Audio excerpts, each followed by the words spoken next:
Hindi, i-montage natin to. Yun. Yun yung accommodation ng Abdal. Nakukuha na namin ng tao. Tingnan nyo yung ano, yung location nito. Yan. Diba? Kapag ka nag-run away ang tao, kahit magdala pa siya ng isang balding tubig, di siya bubuhayin dito. Tsaka kung napapansin nyo, mayroong aso. Wild yan. Walang may-ari niyan. Ito, yung isang kasama ko. Mas nauna yan dito sa amin. Alas 8 pa yan dito. Kasi nga, pabago-bago yung oras. Grabe tapan talaga. Ano oras na? Alas 4 na. Oh. Anong dating natin dun mamaya? Mga alas 7, alas 8 dyan. Wala, cancel na naman ang kwan ko. Cancel na naman ang alas 6 ko. Balik lang. Gober. So, ayan. Ayan, si Katotoy.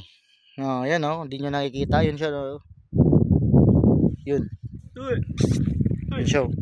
Yun.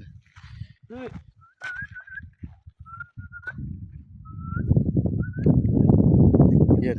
Kasi nga wild, hindi sila kwan sa tao. Ayan. So, yan. Ang bundok na yan oh. Kung sa camera makikita ninyo,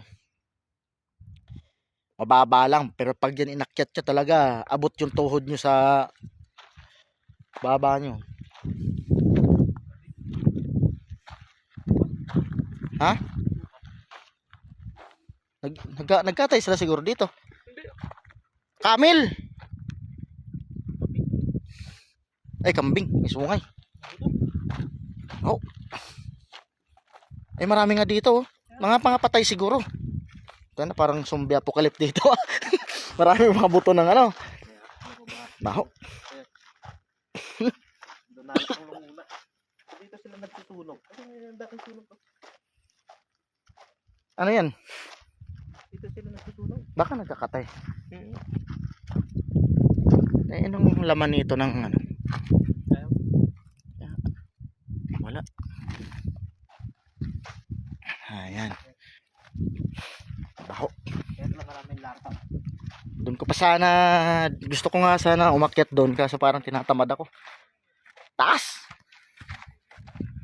Oh, yan yung Pakistani na driver namin. Hindi pa alam kung kailan kung kailan makakaalis dito. Ito yung daan ng daan kanina. Banda yan. So yun, mapapansin nyo mga kabundukan na yun doon. Bundok na yun doon.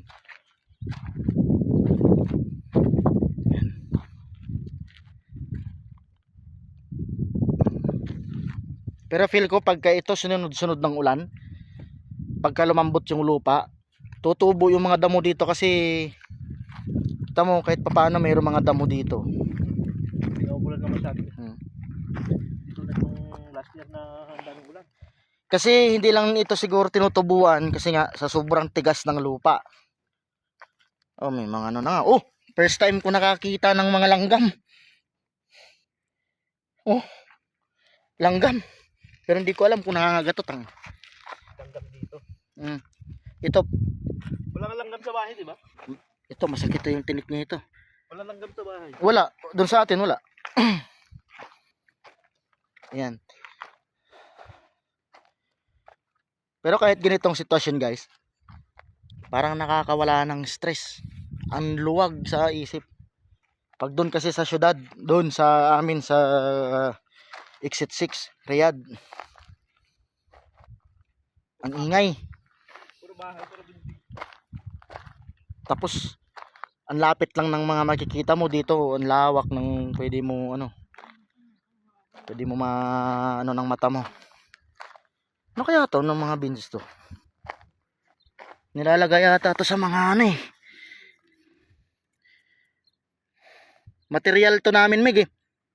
Para saan? Mga ginagawang plastic na mga parang sinulid. Ay, gano'n. Yung tutunawin lang. Oo. Dati akong nagtrabaho sa Golden Portal sa Iloilo, paggawaan ng mga sako ng abono, sako ng sibuyas. Yung pan. Tapos yung, kita mo yung pantali na kulay plastic na tiga ganito kalapad. Yung pantawag nun eh. Yung sa mga packaging. Vegetable. Hmm. Ganun mga ginagawa dun. Pag pinapaabsok nata. O siya, sige guys. Ayan. Yan lang yung pwede namin ipakita dito sa inyo. Wala na eh. O, talagang kabundukan dito.